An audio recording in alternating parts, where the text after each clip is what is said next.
తర్కానికి నిలవాలి కదా శాస్త్రి గారు. ఎగ్జాక్ట్లీ. సో తప్పు అవుతుంది కదా ఇది. ఎంత తప్పు అవుతుంది అది. శివుడు అనేది ఒక పరమాత్మ కింద కన్సిడర్ చేయబడుతుంది. సో తత్వం కాదు సార్. పరమాత్మకి ఆయన యొక్క రజస్సు తేజస్సు ప్రకృతిలో పెడితే ప్రకృతి ఇలా వికసించింది. ఎగ్జాక్ట్లీ. సో దాన్ని పట్టుకొని ఈయన ఇష్టం వచ్చినట్లు మాట్లాడటం అన్నది చాలా పొరపాటు అవుతుంది. ఎక్కడన్నా గ్రంథాల్లో రాసుంటే కూడా తప్పు అవుతుంది. అవును. వేదం మాత్రమే చెప్పాలి. నాకు తెలిసే గ్రంథంలో లేదు సార్. ఇది అది రమణానంద గారి సొంత గ్రంథం అది. సో ఇక్కడ ఏంటంటే వేదంలో బంగారం గురించి అనేక మంత్రాలు ఉన్నాయి, కానీ ఇలా చండాలంగా ఈయన చెప్పినట్టు కాదు. ఓం నమ శివాయ. స్కాంద పురాణ అంతర్గతమైన మహాకాలవన 84 శివలింగాల కథనాల్లో భాగంగా జగద్గురు శ్రీ రమణానంద మహారాజ్ వారు వివరిస్తున్నటువంటి విశ్లేషణ చేస్తున్నటువంటి స్వర్ణ జ్వాలేశ్వర లింగేశ్వర కథనంలో బంగారు గురించినటువంటి వివరణ ఉంది. అది ఆమోదయోగ్యం, సిద్ధగురువుల వారు గుర్తించారు.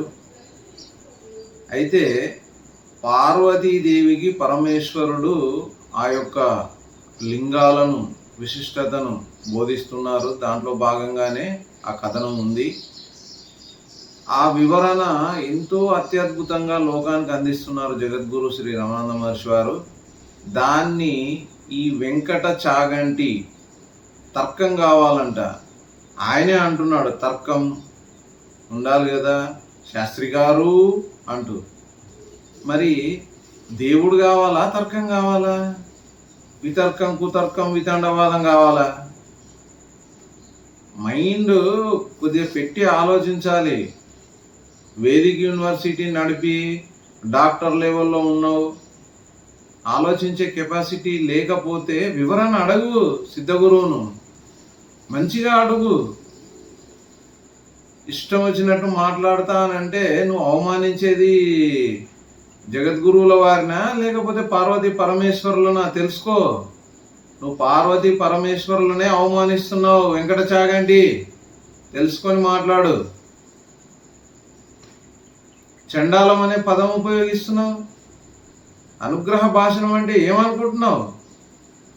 లోకంలో చేసే ప్రవచనకర్తల ప్రవచనం అనుకుంటున్నావా జగద్గురువుల ప్రవచనం అంటే?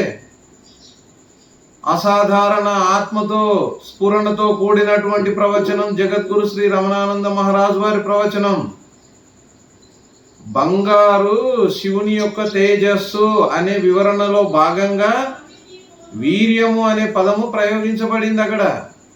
అది నీకు అర్థం కాక పిచ్చి పిచ్చి సంభాషణ అంతా చేస్తున్నావు.